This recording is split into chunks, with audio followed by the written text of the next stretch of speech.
Welcome dear rockers, कैसे हैं आप सभी। तो आज हम जो मूवी लेकर आए हैं उसकी जितनी तारीफ की जाए कम है। हर कोई इस कहानी के साथ किसी न किसी तरह से जरूर कनेक्ट करेंगे और शायद आपने तो इस मूवी के बारे में सुना भी होगा, क्योंकि वैसे देखा जाए तो आप हमसे ज्यादा कई वर्ल्ड क्लास मूवीज देखते हैं। पर बताऊं आपको, ये आप सबकी पर्सनल फेवरेट मूवी बन जाएगी इस वीडियो को देखने के बाद। ये एक मस्ट वॉच इमोशनल ड्रामा है और इसे हम अपनी 5 स्टार रेटिंग वाली कैटेगरी में रखेंगे। यार, कुछ लोग ऐसे होते हैं जिनकी फैमिली उन्हें सपोर्ट नहीं करती, लेकिन उनके फ्रेंड्स उन्हें पूरा सपोर्ट करते हैं। कुछ ऐसे भी होते हैं जिनके फ्रेंड्स उतने सपोर्टिव नहीं होते, लेकिन फैमिली कदम कदम पे उनके साथ होती है। पर कुछ ऐसे इंसान भी होते हैं जिनको ना तो उनकी फैमिली सपोर्ट करती है और ना उनके फ्रेंड्स। ऐसी लाइफ हम में से कईयों के लिए नरक बन जाती है। लेकिन ऐसा दर्द दिल में दबाकर अगर कोई इस वीडियो को देखे ना, तो ये कहानी उनके दिल को थोड़ी शांति और लाइफ में एक मोटिवेशन देगी, इसमें कोई शक नहीं है। ये एक लड़की की कहानी है जो कुछ इन्हीं तरह के हालातों से गुजर रही है। तो चलिए जानते हैं क्या हुआ उसकी लाइफ में। स्वागत है दोस्तों आपका इस मूवी में जिसका नाम है cry me a sad river. Video को आखिर तक जरूर देखिएगा। मूवी की शुरुआत में एक लड़की समुद्र के पास खड़ी दिखती है और उसके पीछे बहुत सारे लोग खड़े होते हैं। वो सभी एक ही धुन में कहते हैं कि तुम्हें मर जाना चाहिए, जल्दी कूद जाओ, दुनिया में रहकर तुम्हें वैसे भी करना क्या है। सुनकर वो लड़की समुद्र की ओर भागती है और पानी में कूद जाती है। वो धीरे धीरे समुद्र में डूबने लगती है और तब वो हमें बताती है कि मेरा नाम रिया है और मेरी लाइफ में जो हुआ वो किसी और की लाइफ में कभी होना ही नहीं चाहिए। दोस्तों, ये रिया कौन है और ऐसा क्या हुआ इसकी लाइफ में जो ये मरना चाहती है? ये जानने के लिए हमें जानना होगा रिया के पास्ट में क्या हुआ था। वो अपने घर में सो रही होती है। रिया के पिता नहीं है, उसकी माँ अपने घर में ही मसाज पार्लर चलाती है। इसी वजह से लोग उनके बारे में तरह तरह की बातें करते हैं, क्योंकि कई पार्लरों में वैसे काम भी होते हैं। इसीलिए रिया जागती है तो उसके प्राइवेट पार्ट में दर्द होने लगता है, जो कि कोई सीरियस बात हो सकती है वैसे। इसीलिए रिया अपनी माँ को बताती है कि माँ मुझे प्रॉब्लम हो रही है, लेकिन उसकी माँ फोन पे बिजी होती है। रिया कहती है कि माँ मुझे बहुत दर्द हो रहा है। पर देखे यार कैसी माँ है,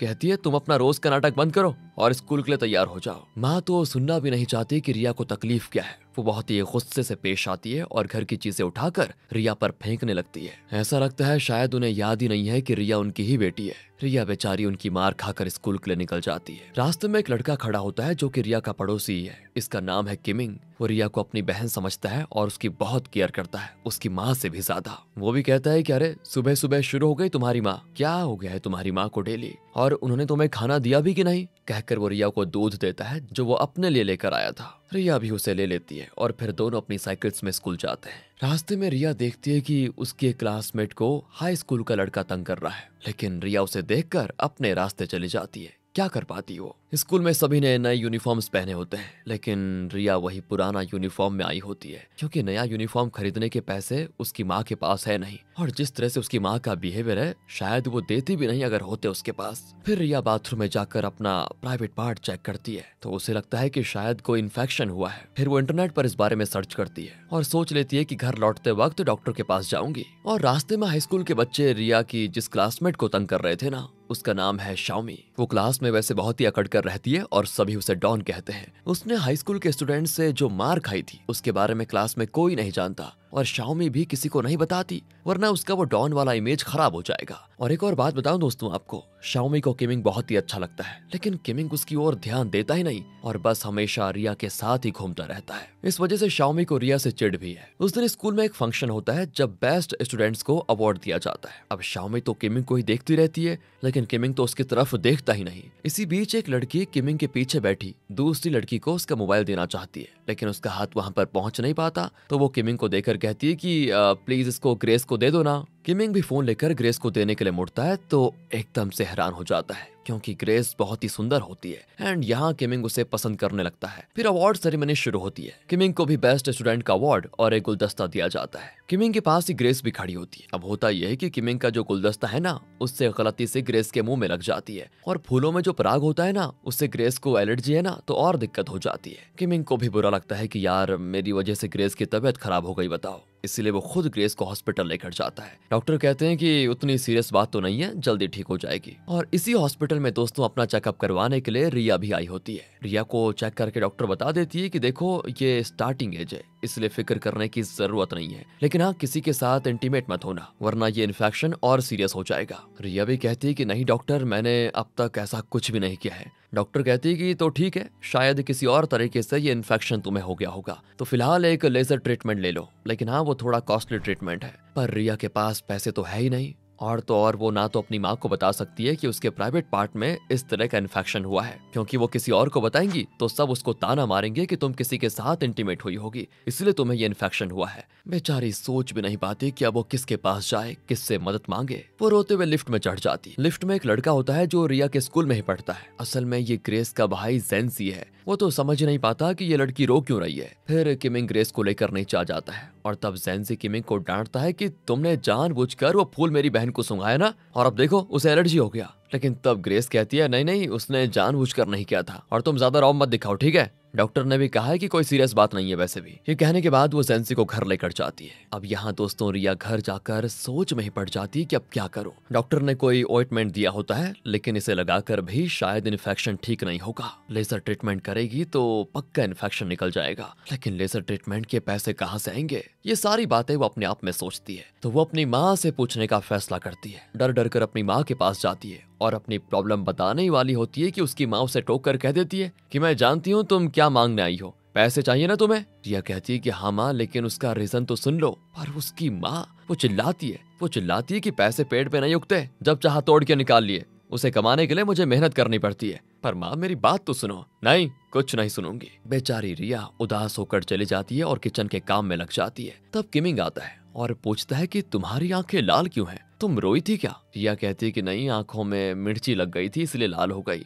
किमिंग उसे वो गुलदस्ता देता है जो उसे स्कूल में दिया गया था। रिया फिर उन फूलों को सूंघती है तो उसे अजीब तरह का चैन महसूस होता है। अगले दिन जेंसी को दिखाते हैं, जिसकी क्लास रिया की क्लास के एकदम सामने है। वो अपनी उंगलियों का टेलीस्कोप बनाकर ऊपर उड़ते हुए प्लेन को देख रहा होता है और धीरे से रिया की क्लास की ओर अपना टेलीस्कोप घुमाता है। वो देखता है कि रिया अपनी क्लास की ओर भाग रही है क्योंकि वो लेट आई है। असल में दोस्तों एक चीज बताऊं आपको, ये जेंसी है ना, ये रिया को पसंद करता है, लेकिन कभी उसे बताया नहीं। पर इतने में उसके टीचर उसे पकड़ लेते हैं कि क्लास में ध्यान देने के बजाय ये क्या तमाशा बना रहे हो, तो आज तुम्हें पूरा का पूरा दिन खड़े रहना होगा, यही तुम्हारी पनिशमेंट है। और यहाँ रिया को डांट पड़ती है कि तुम लेट फिर आ गई, तुम्हें कितनी बार बोला है टाइम पर स्कूल आ जाओ। बेचारी ने यहाँ भी डांट खा ली। लंच ब्रेक में शाओमी किमिंग से कहती है कि आज एक कैरियोकी शो है तो तुम भी चलो ना मेरे साथ। पर किमिंग साफ मना कर देता है कि देखो मुझे होमवर्क करना है अपना, मैं नहीं आ सकता। लेकिन वो बहुत ही रिक्वेस्ट करती है तो किमिंग को हाँ करना पड़ता है। शाओमी फिर बड़ी खुश हो जाती है और अपने फ्रेंड्स को इशारा करती है कि बात बन गई। और अब शाम को किमिंग शाओमी के साथ कैरियोकी शो पे जाने के लिए निकल जाता है, लेकिन जाने से पहले रिया से भी मिलता है। रिया का उतरा हुआ चेहरा देखकर पूछता है कि ये तुम्हें क्या हो गया है? इतने में रिया का सर चकराता है और वो बेचारी गिर जाती है। किमिंग तुरंत उसे उठाकर हॉस्पिटल लेकर जाता है और जब रिया को होश आता है ना, तो वो घबरा जाती है कि कहीं डॉक्टर ने किमिंग को मेरे इन्फेक्शन के बारे में बता तो नहीं दिया। तभी किमिंग भी कह देता है कि अरे डॉक्टर ने कहा कि तुम बहुत ही डिप्रेशन में हो, क्या परेशानी है तुम्हें बताओ, और जो भी परेशानी है मुझसे छुपा क्यों रही हो? रिया भी कहती है कि नहीं कोई प्रॉब्लम नहीं है, वैसे हॉस्पिटल का बिल कितना हुआ, मैं तुम्हें दे दूंगी तुम्हारे पैसे। वो भी कहता है कि देखो पागलों जैसी बात मत करो, तुम बस ठीक हो जाओ, पैसे मैं भर दूंगा। ये कहकर वो रिया की देखभाल में लग जाता है और इसी वजह से वो शाओमी की कैरियोकी पार्टी में नहीं जा पाएगा। अब किमिंग शाओमी को कॉल करके बता देता है कि रिया अचानक बेहोश हो गई थी, उसे मैं हॉस्पिटल लेकर आया हूँ, इसलिए मैं पार्टी में नहीं आ पाऊंगा, I am so sorry. Xiaomi भी कहती कोई बात नहीं, तुम उसका ख्याल रखो। ये कहकर वो कॉल काट देती, लेकिन अब उसका सारा गुस्सा रिया पर जाता है क्योंकि आज शाओमी को किमिंग के साथ वक्त बिताने का बहुत ही अच्छा मौका मिला था, लेकिन रिया की वजह से सब चौपट हो गया। यहाँ किमिंग जानता है कि रिया के घर में उसकी ट्रीटमेंट के भी पैसे नहीं होंगे, इसीलिए वो अपने पापा के पर्स से कुछ पैसे लेकर रिया को दे देता है। पूछती है वो कि ये पैसे कहाँ से आए, तो वो सच बता देता है और कहता है कि ये तुम्हारी दवाइयाँ खरीदने के लिए काम आएंगे। पर रिया पैसे लेने से इनकार कर देती है और कहती है कि मैंने तुमसे पैसे नहीं मांगे थे, इन्हें वहीं रख दो जहाँ से तुमने ये उठाए हैं। ये कहकर वो चली जाती है। तब ग्रेस वहाँ पर आती है और किमिंग उसके साथ बात करने लगता है। जल्द ही दोनों की अच्छी दोस्ती भी हो जाती है। यहाँ अब रिया को कम से कम 5 बार वो लेजर ट्रीटमेंट करवाना पड़ेगा और हर बार उस ट्रीटमेंट के लिए 500 येन देने पड़ेंगे, और ये रिया के लिए बहुत ही बड़ी रकम है, वो अफोर्ड नहीं कर पाएगी। फिर भी वो उस लैब में जाकर बात करने का फैसला करती है जहां औरतों के प्राइवेट पार्ट के इन्फेक्शन का लेजर ट्रीटमेंट किया जाता है। वो अंदर जाती है तो वहां एक डॉक्टर बैठा होता है, लेकिन वो देखो यार शराब पी रहा होता है। देखकर रिया घबरा कर वहां से तुरंत भाग जाती है, लेकिन उसे इस ट्रीटमेंट सेंटर से भागते हुए शाओमी देख लेती है और वो उसकी फोटो भी क्लिक कर लेती है। वो समझ जाती है कि रिया के प्राइवेट पार्ट में पक्का कोई ना कोई दिक्कत है, या तो इन्फेक्शन होगा या कुछ और, जिसकी वजह से वो यहाँ पर ट्रीटमेंट के लिए आई हुई है।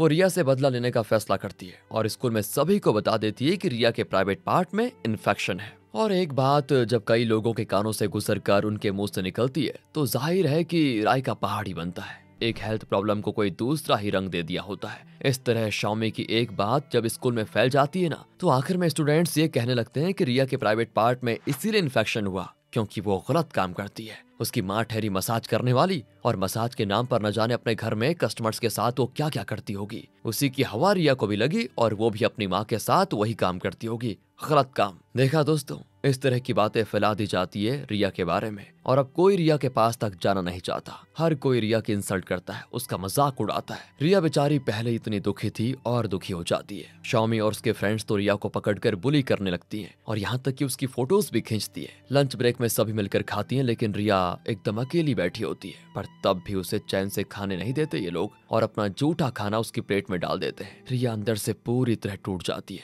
उससे ये सब सहा नहीं जाता। और तो और दोस्तों, वो एक कागज पर रेड इंक से खून जैसा धब्बा बनाकर रिया की पीठ पर चिपका देती है, जिसको देखकर सभी हंसते हैं। रिया का पूरी तरह मजाक बन जाता है। रिया भी रोती हुई वहां से भागती है और ऊपर से उसके सर पे गंदा पानी डाल देते हैं। वो इस तरह उसे हर तरह से टॉर्चर करने लगते हैं। रिया अकेली ये सब बर्दाश्त कर रही होती है। रिया चाहती तो किमिंग को बता सकती थी, लेकिन वो किसी से कुछ नहीं कहती। ये लोग इतना कुछ कर रहे हैं, लेकिन रिया के चेहरे पे गुस्सा नहीं, दुख ही दुख दिखता है। एक बार तो वो रिया का बैग नदी में फेंक देते हैं। रिया उसे लेने जाती है तो पीछे से ज़ेंजी उसे पकड़ लेता है और चिल्लाता है कि ये सब क्या करने जा रही हो तुम, मैं तुम्हें हरगिज मरने नहीं दूंगा। कहकर वो रिया को पानी से निकाल लेता है और कहता है कि देखा, मैंने तुम्हें बचा लिया। और रिया उसको डांटती है कि मैं मरने नहीं जा रही थी, समझे, उन लोगों ने मेरा बैग पानी में डाल दिया था, उसी को लेने के लिए जा रही थी। ज़ेंजी कहता है कि अच्छा ये बात है, मुझे नहीं पता था, आई एम सॉरी, मेरे साथ कहीं घूमने चलोगी क्या? लेकिन वो कह देती, देखो तुम मेरे पास मत आओ, इसी में तुम्हारी भलाई है। क्या तुम नहीं जानते कि स्कूल में मेरे बारे में क्या क्या बातें चल रही है?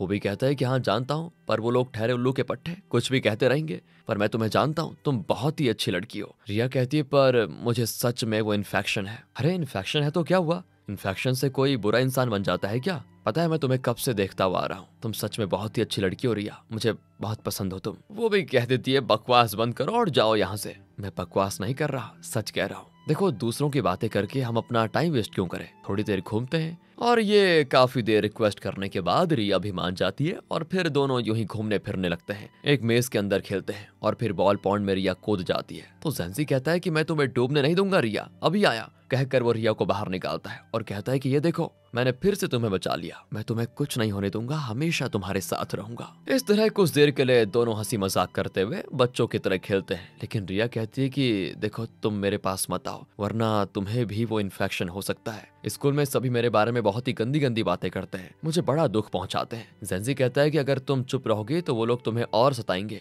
अगली बार ईंट का जवाब पत्थर से दे देना, फिर देखना कोई तुम्हें कुछ नहीं कहेगा। और तुम मुझे अपने पास आने से मना कर रही थी ना, तो इतना पास ठीक है। कहते कहते वो रिया के पास आ जाता है और उसके साथ चिपक कर बैठ जाता है। अब यहाँ क्लास में एक लड़की बबल गम खाकर उसे रिया के बालों में चिपका कर चली जाती है। ऐसी हरकतों का रिया कभी कोई जवाब नहीं देती थी, बल्कि दुखी होती थी। लेकिन ज़ेंजी ने उसे कहा था ना कि ईंट का जवाब पत्थर से दे दिया करो, तभी वो लोग चुप रहेंगे। तो रिया एक कैंची निकालती है और अपने बालों के साथ उस बबल गम को भी निकाल लेती है। और पता है, जिस लड़की ने उसे चिपकाया था उसी के बालों में उसे चिपका देती है। बाकी स्टूडेंट्स तो चौंक जाते हैं कि यो, इस चिंटी के भी पर निकल आए। अब स्कूल का एक लड़का रिया को चिढ़ाता है कि क्यों मिस इन्फेक्शन, और कहाँ का इन्फेक्शन है तुम्हें, जरा दिखाओ। और तब ज़ेंजी उस लड़के को धमकाने चाहता है कि आइंदा रिया को कुछ ऐसा कहा तो मुंह वहीं का वहीं तोड़ दूंगा, उसके बाद किसी लड़की को कुछ बोलने लायक नहीं रहोगे तुम। आगे दोस्तों, वॉलीबॉल प्रैक्टिस के दौरान लड़कियां जानबूझकर बॉल को जोर से रिया पर फेंकती है, पर रिया अब चुप नहीं रहने वाली थी। वो भी उन पर उतनी ही जोर से बॉल फेंकती है और वो समझ जाती हैं कि ये पहली वाली रिया नहीं रही। अब वो हर मार का तगड़ा जवाब देने लगती है। रिया कैंटीन में जाती है तो एक लड़का जो खाना ले रहा होता है, वो रिया से दूर जाने की कोशिश में एक लड़की से टकरा जाता है और उसका खाना उसकी शर्ट पर गिर जाता है। अब वो रिया पर चिल्लाता है कि तुम्हें अकल नहीं है क्या, तुम्हें तो इन्फेक्शन है ना, जरा हटकर नहीं चल सकती क्या, अब तुम खुद आकर मेरी शर्ट साफ करो। रिया चुपचाप चली जाती है वहां से, लेकिन थोड़ी देर में वो एक पाइप लेकर आती है और एकदम फोर्स के साथ उस लड़के पर पानी स्प्रे करती है। वो भी भागने लगता है तो रिया कहती है कि कहाँ भाग रहे हो, तुम्ही ने तो कहा था कि मेरी शर्ट साफ करो, वही तो कर रही हूँ। सभी अब एकदम से घबरा जाते हैं। इतने में किमिंग आ जाता है और रिया के हाथ से पाइप छीनकर कहता है कि ये क्या कर रही हो तुम। पर तब ज़ेंजी को दिखाते हैं जिसने पाइप को नल से कनेक्ट किया था। वो कहता है कि उसे क्यों डांट रहे हो, वो कुछ गलत तो नहीं कर रही। किमिंग भी समझ जाता है कि ये सब ज़ेंजी का किया कराया है, तो वो ज़ेंजी को डांटता है कि देखो वो बहुत ही अच्छी लड़की थी, किसी को ठेस नहीं पहुंचाती थी, तुमने न जाने क्या किया, क्या पट्टी पढ़ाई उसे कि वो ये सब करने पे उतर आई है। ज़ेंजी कहता है कि वाह बेटा, सब मिलकर उसका दिल दुखा सकते हैं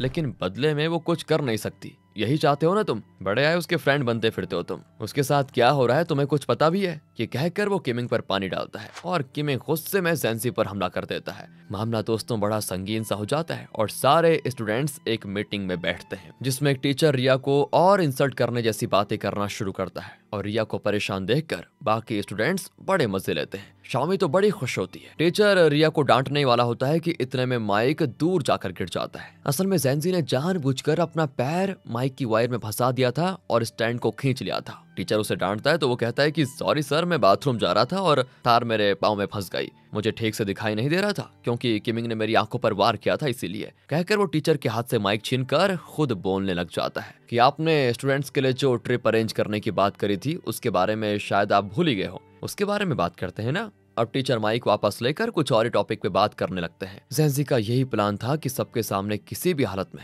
रिया को डांट ना पड़े, उसकी इंसल्ट ना हो, तो वो माइक स्टैंड के गैप से रिया को देखकर इशारा भी करता है कि तुम फिक्र मत करो, जब तक मैं हूँ कोई तुम्हें कुछ नहीं कह पाएगा। रिया भी स्माइल करती है कि मैं जानती हूँ। और अब ज़ेंजी और किमिंग के बीच में जो लड़ाई हुई थी तो ज़ेंजी को प्रिंसिपल ने बुला लिया था। ज़ेंजी ने कहा था कि जो हुआ उसमें रिया की कोई गलती नहीं थी, सारी गलती मेरी थी। तब वहां पर उसकी बहन ग्रेस आती है और कहती है सुना है तुम किसी लड़की के साथ घूमने फिरने लगे हो। वो भी कहता है कि अच्छा याद दिलाया बहना, मुझे अपना फोन दो। कहकर वो ग्रेस के फोन पर रिया का नंबर सेव कर लेता है। रिया फिर उस लेजर ट्रीटमेंट लैब में जाती है जहां डॉक्टर बताता है कि लेजर ट्रीटमेंट का चार्ज कम नहीं किया जा सकता किसी भी हालत में। जब तुम्हारे पास पैसे आ जाएंगे तो तब आकर ट्रीटमेंट करवा लेना। रिया को कैसे भी करके पैसों का इंतजाम तो करना ही पड़ेगा। वो फिर अपनी माँ से पूछने जाती है तो उस वक्त वो एक आदमी का मसाज कर रही होती है। रिया को देखते वो चिल्लाने लगती है कि मैंने कितनी बार कहा है कि काम के वक्त मुझे परेशान मत किया करो, आखिर तुम्हें चाहिए क्या। रिया फिर कहती है कि माँ मुझे थोड़े पैसे चाहिए। वो डांटती है कि जब देखो पैसे पैसे,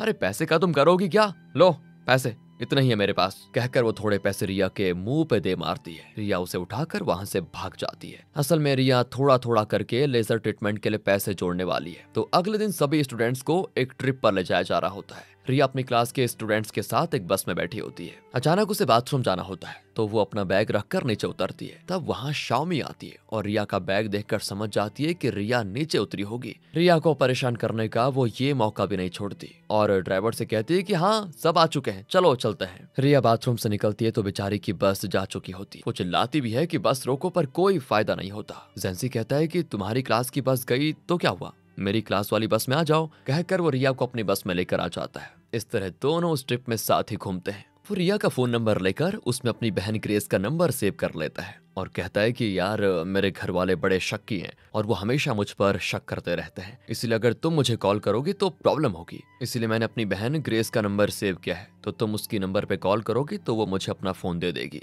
वो देखो वो है मेरी बहन ग्रेस। वहाँ ग्रेस और किमिंग साथ में घूम रहे होते हैं। किमिंग ने ग्रेस को अपना स्वेटर पहनाया होता है। ये देखकर ज़ेंजी कहता है कि अच्छा तो ऐसे किया जाता है प्यार, लो रिया तुम मेरा जैकेट पहन लो। कहकर वो जबरदस्ती रिया को अपना जैकेट पहनाता है, लेकिन वो डांटती है कि पागल मत बनो, मैं सांस नहीं ले पा रही हूँ, निकालो इसको। बड़े आए रोमियो के चेले। तभी वहां पर किमिंग और ग्रेस आते हैं। किमिंग रिया से कहता है कि तुम अपनी क्लास को छोड़कर इनके साथ क्या कर रही हो, वापस अपने क्लासमेट्स के पास जाओ ना। पर रिया चुप खड़ी रहती है। तो ज़ेंजी कहता है कि देखा उसकी खामोशी बता रही है कि वो मेरे साथ रहना चाहती है, वो कहीं नहीं जाएगी। किमिंग भी कहता है कि बहस मत करो, रिया मेरी बहन जैसी है। ज़ेंजी कहता है कि हाँ तो तुम कौन से दूध के धुले हो, तुम मेरी बहन के साथ घूम सकते हो तो क्या मैं तुम्हारी मुंह बोली बहन के साथ घूम भी नहीं सकता, जवाब दो। किमिंग के पास इसका कोई जवाब नहीं होता। इस तरह ट्रिप खत्म करके रिया वापस अपनी बस में आती है और अपना बैग खोलती है तो पता चलता है कि उसने ट्रीटमेंट के लिए जो पैसे जोड़ कर रखे हुए थे वो सब गायब है। रिया जानती है कि जरूर शाओमी ने लिए होंगे और वो शाओमी से पूछती है तो वो तो बहुत ही कैजुअली कहती है हाँ मैंने लिए थे, और सुनो दोस्तों आज रिया की तरफ से हम सब के लिए ये ट्रीट मिला है। कहकर वो सभी को केक देती है। बताओ यार रिया के पैसों से उसने केक खरीदा होता है। रिया पूछती है क्या सारे पैसे तुम लोगों ने खर्च कर दिए हैं? एक लड़की कहती है कि सारे नहीं, ये लो बाकी चिल्लर, कहकर वो कुछ सिक्के रिया को पकड़ा देती है। रिया तो आज इतने गुस्से में होती है कि शाओमी को पकड़ कर पीट देती है और डॉक्टर ने रिया को जो ऑइंटमेंट दिया था उसे शाओमी के मुंह पे पिचका देती है। किमिंग रिया को रोकता भी है और खुशकिस्मती से शाओमी को कुछ नहीं हुआ होता। वैसे सभी वापस घर आ जाते हैं। किमिंग अब रिया को डांटता है कि तुम कितनी शांत लड़की थी, अब तुम्हें ये हो क्या गया है, तुम्हें प्रॉब्लम क्या है? मेरी प्रॉब्लम, हर चीज मेरे लिए प्रॉब्लम है, ना घर में चैन है ना स्कूल में। तुम्हारी बात अलग है किमिंग, क्योंकि तुम्हें एक अच्छा परिवार मिला है जो तुम्हारी केयर करता है और स्कूल में तुम्हारे बहुत सारे फ्रेंड्स हैं, पर मैं तो घर में भी ऐसी रहती हूँ जैसे नरक में हूँ। मेरी माँ तो मेरी बात तक सुनना नहीं चाहती और स्कूल में उनसे भी कई ज्यादा टॉर्चर करते हैं मुझे सभी लोग, कोई मेरे पास नहीं आना चाहता। मेरा भी मन करता है कि मुझे तुम सब की तरह एक नॉर्मल और अच्छी लाइफ मिले, कोई मुझे समझना ही नहीं चाहता। मुझे पता नहीं क्यों इतना दुख देते हैं सभी लोग, क्या इसीलिए कि मेरी माँ ऐसा काम करती है या फिर इसलिए मैंने उनकी कोख से जन्म लिया है? बताओ मेरी क्या गलती है इसमें? मुझ पर गंदी लड़की का लेवल चिपकाकर सभी को मेरा बस मजाक उड़ाना होता है। मेरे दिल पे क्या बीत रही है, कोई इसके बारे में क्यों नहीं सोचता? मैंने सुना है कि सब मौत से डरते हैं, मौत उन्हें नरक लगता है, पर मुझे तो जिंदगी नरक लग रही है। ऐसी जिंदगी जीने से तो अच्छा है कि एक ही पल में मर जाऊं, फिर ना मुझे ये दुख सहना पड़ेगा और ना ही सबके ताने सुनने पड़ेंगे। तुम तो खुद मुझे समझ नहीं पाए, तो आइंदा से मुझसे कभी बात मत करना। ये कहकर वो किमिंग को धक्का देकर चली जाती है। कुछ दिन यूं ही बीतते हैं। रिया की माँ एक आदमी का मसाज कर रही होती है। मसाज के बाद कस्टमर इनके घर में ही नहाते हैं। वो आदमी नहा रहा होता है और वहां से एक टॉवल निकालता है, तो रिया की माँ वो टॉवल ले लेती है और उसके बदले में दूसरा टॉवल देती है। रिया थोड़ा थोड़ा करके ट्रीटमेंट के पैसे जमा कर रही होती है। फिर आगे रिया की माँ को स्कूल से पता चलता है कि रिया को इस तरह का इन्फेक्शन है। वो रिया से पूछने आती है तो रिया के पास इतने पैसे देखकर भड़क जाती है। वो पूछती है कि तुम्हारे पास इतने पैसे कहाँ से आए हैं, बताओ। और तुम्हारे स्कूल में मुझे बताया गया था कि तुम्हें कोई इन्फेक्शन हुआ है, सच बताओ कहाँ जाकर कौन सा गंदा काम करके आई हो तुम? और कहीं वही गंदा काम करके तुमने ये सारे पैसे तो नहीं कमाए? और क्या उसी वजह से तुम्हें ऐसा इन्फेक्शन हुआ है? जल्दी बताओ। इस तरह वो बहुत ही बुरे बुरे शब्द बोलती है और रिया को मारती भी है ऊपर से। रिया कहती है माँ मैंने कोई गलती नहीं की है, डॉक्टर ने खुद कहा कि ये महज एक इन्फेक्शन है, किसी को भी हो सकता है, मैंने कोई गलत नहीं किया। पता नहीं मुझे इन्फेक्शन कैसे हो गया, मैं तो हमेशा खुद को साफ रखती हूँ, टॉवल भी सिर्फ अपना ही यूज करती हूँ, तुम्हारे टॉवल तक को तो हाथ नहीं लगाती। और यहाँ पे रिया की माँ को अचानक स्ट्राइक होता है कि उसके कस्टमर्स मसाज करने के बाद यहाँ पर नहाते हैं और बाथरूम के पास रखा हुआ टॉवल यूज करते हैं। आज भी एक कस्टमर ने वहाँ पर रखा हुआ टॉवल उठाया था जो कि रिया का था, इसीलिए माँ ने उसे वो टॉवल यूज करने नहीं दिया और दूसरा टॉवल दे दिया था। अब आज तो माँ ने देख लिया इसलिए दूसरा टॉवल दिया, लेकिन आज तक जो कस्टमर्स आते रहे उन लोगों ने जरूर रिया का टॉवल यूज किया होगा जो कि बाथरूम के पास ही रखा होता है। मतलब पक्का उन्हीं में से किसी की बीमारी का इन्फेक्शन रिया को हुआ है। वो समझ जाती है कि मेरी बेटी को ये इन्फेक्शन हुआ है तो उसकी जिम्मेदार मैं खुद हूँ। कितनी गैर जिम्मेदार हूँ मैं। अब इसकी अकल ठिकाने आती है दोस्तों। आगे वो सोचती है कि मेरी गलती की सजा बेचारी रिया भुगत रही है, सबके ताने सुन रही है। ये सारी बातें रियलाइज करने के बाद वो बहुत दुखी होती है और धीरे से रिया के पास जाती है। रिया तो डर रही होती है कि कहीं माँ मुझे फिर न मार ले, लेकिन माँ इस बार उसके हाथ पकड़ कर कहती है कि फिक्र मत करो, हम अभी हॉस्पिटल चलेंगे। वो तुरंत रिया को हॉस्पिटल लेकर जाती है, उसका लेजर ट्रीटमेंट करवाती है। 4 या 5 सेशन के बाद रिया का इन्फेक्शन पूरी तरह निकल जाता है। पर दोस्तों स्कूल में अभी भी उसके पास कोई नहीं आता, लेकिन अब रिया को उसकी चिंता नहीं है। वो चाहे कुछ भी कर ले, लेकिन रिया के अंदर एक नई ताकत आ गई है। एक दिन वो साइकिल पर घर आ रही होती है तो हाई स्कूल के स्टूडेंट्स शाओमी को बुली करके चले जाते हैं। रिया भी ये सब देख लेती है तो शाओमी उसे कहती है कि प्लीज ये बात किसी को मत बताना, वरना सारे स्टूडेंट्स जो मुझे बहुत ही स्ट्रॉन्ग समझते हैं वो मेरा मजाक उड़ाएंगे। मैं तुम्हें बहुत सारे पैसे दूंगी, प्लीज किसी को मत बताना। रिया कहती है कि अच्छा तो तुम मुझसे बात भी कर सकती हो क्या? आज मुझसे भीख मांग रही हो? बहुत बढ़िया बहुत बढ़िया, और मांगो भीख, लेकिन मैं ये बात स्कूल में सबको बता कर रहूंगी, देखना तुम। लेकिन शाओमी धमकाती है कि अगर तुमने किसी को बताया तो मैं तुम्हें मार डालूंगी। फिर रिया तो ये कहकर चले जाती है कि तुमसे जो बन पड़े कर लेना। दोस्तों रिया की लाइफ में फिलहाल सिर्फ एक खुशी का जरिया है और वो है जेंसी। उसी के साथ वो अपना ज्यादातर वक्त बिताती है। जेंसी कहता है मैं तुम्हें एक बात बताना चाहता हूँ, मेरे दिल में एक बहुत बड़ा छेद है और मैं ज्यादा दिन तक जिंदा नहीं रह पाऊंगा। रिया चौंक कर कहती है कि मजाक मत करो, क्या हुआ है तुम्हें? कहता है मजाक नहीं कर रहा, सच्ची बात है, अगर विश्वास नहीं होता तो मेरा हार्ट बीट सुन के देख लो। कहकर वो रिया का सर अपने सीने में दबाता है और गाना गाने लगता है हैप्पी बर्थडे टू मी।